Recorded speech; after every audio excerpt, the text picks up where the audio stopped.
एक समय की बात है जब राजू नाम का एक आदमी शहर में नया नया रहने आया था। उसने एक घर में किराए का कमरा ले लिया था, पर उसके पास अभी भी कोई काम नहीं था। वो काफी दिनों से कोई नौकरी ढूंढ रहा था, पर उसे कहीं भी कोई काम पर नहीं रख रहा था। उसे समझ नहीं आ रहा था कि आखिर वो करे तो क्या करे। उसे कुछ दिन सोचने में ही निकल जाते हैं। उसके लाए पैसे भी धीरे धीरे खत्म होने लगते हैं। अब तो मेरे पास थोड़े से ही पैसे बचे, कोई भी काम नहीं मिल रहा है। हे भगवान, अब आप ही मेरी कुछ मदद करो। ये कहकर वो उस रात आराम से सो जाता है। अगले दिन राजू दोपहर तक सोता रहता है। जब राजू उठता है तो दरवाजे पर कोई बेल बजाता है।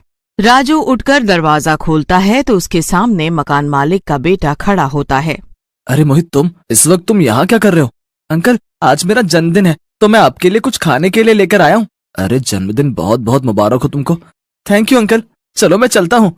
राजू खाने की थैली खोलता है तो उसमें पेस्ट्री और चाउमीन होती है। राजू वैसे ही बड़ा भूखा होता है।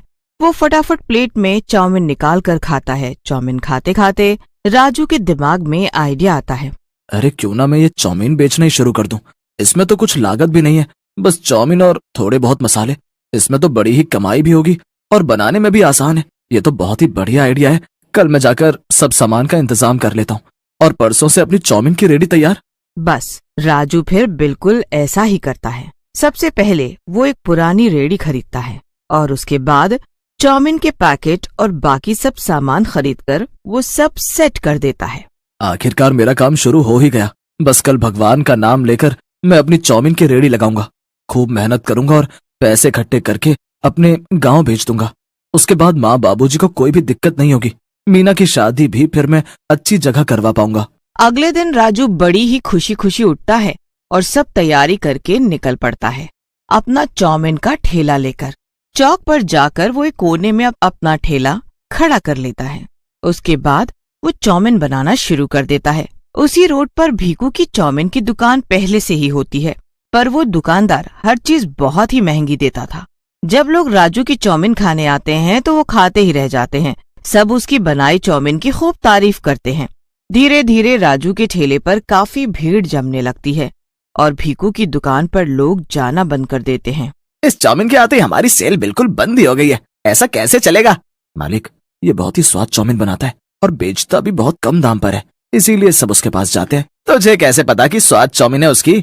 वो बस आस पड़ोस के लोग बता रहे थे। मैंने कभी इसकी चाउमीन खाकर नहीं देखी। जो भी है, इसका काम बंद तो करना ही पड़ेगा।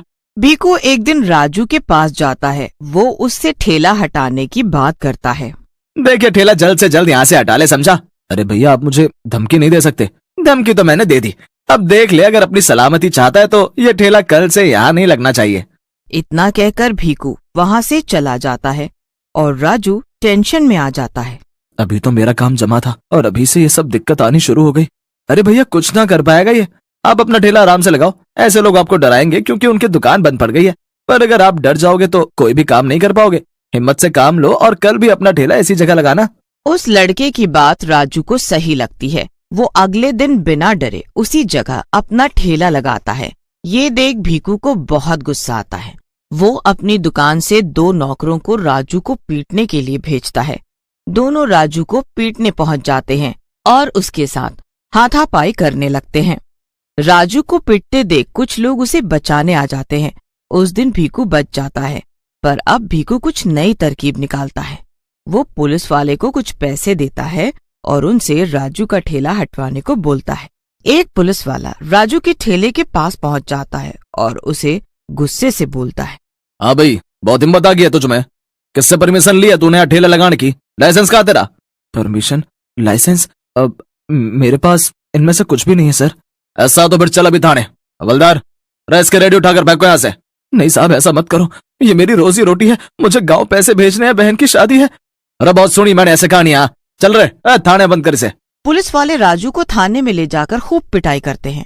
पूरी रात पिटने के बाद वो अगले दिन उसे छोड़ देते हैं। राजू बेचारा इतना पिटने के बाद भी सीधा अपने ठेले के पास पहुंचता। राजू का ठेला बिल्कुल टूटी फूटी हालत में होता है। मेरा ठेला, मेरा सब बर्बाद कर दिया। क्या गलती थी मेरी?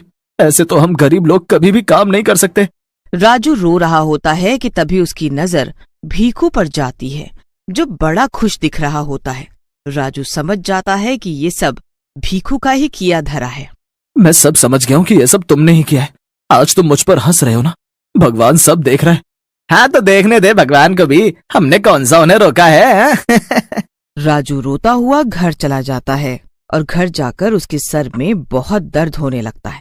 उसके सर का दर्द इतना बढ़ जाता है कि उसे डॉक्टर के पास जाना पड़ता है। डॉक्टर उसे कुछ टेस्ट करने को बोलते हैं तो पता चलता है कि उसके दिमाग में चोट लग गई है और वो कुछ दिन ही जी पाएगा।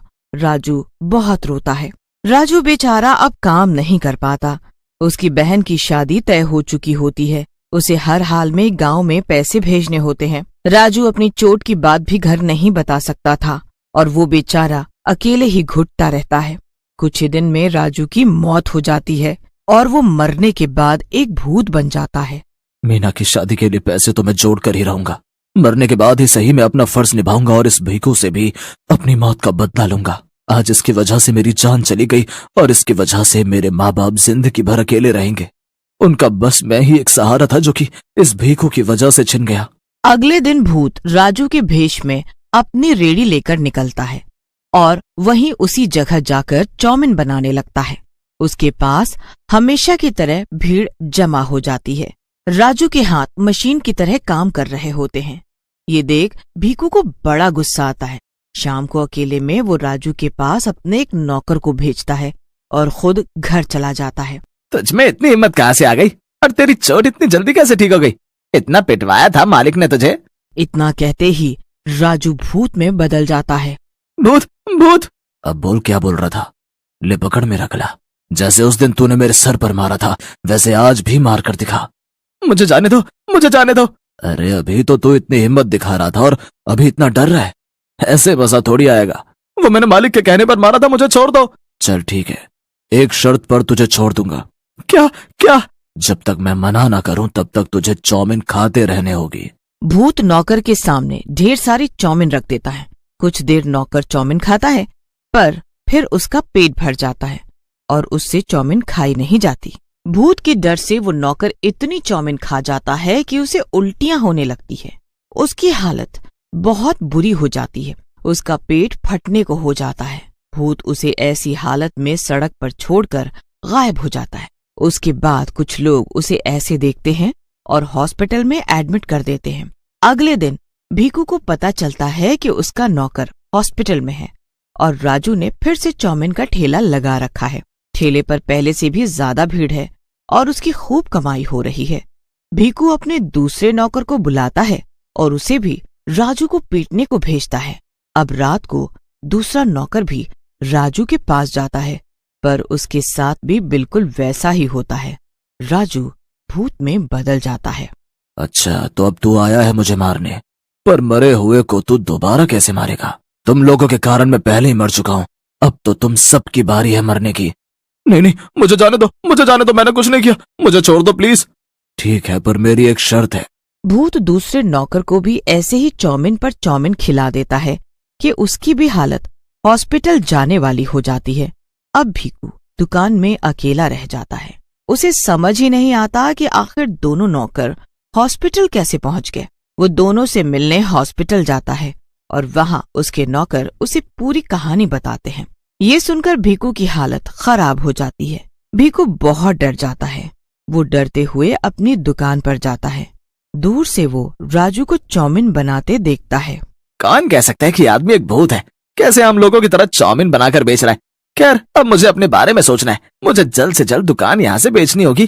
कुछ ही दिन में भीखू अपनी दुकान बेचकर वहां से हमेशा के लिए चला जाता है। उसके बाद भूतिया चौमिन वाला अपनी चौमिन आराम से बेचता है और समय पर अपने घर पैसे भी भेजता रहता है। उसकी बहन की शादी भी बड़े धूमधाम से हो जाती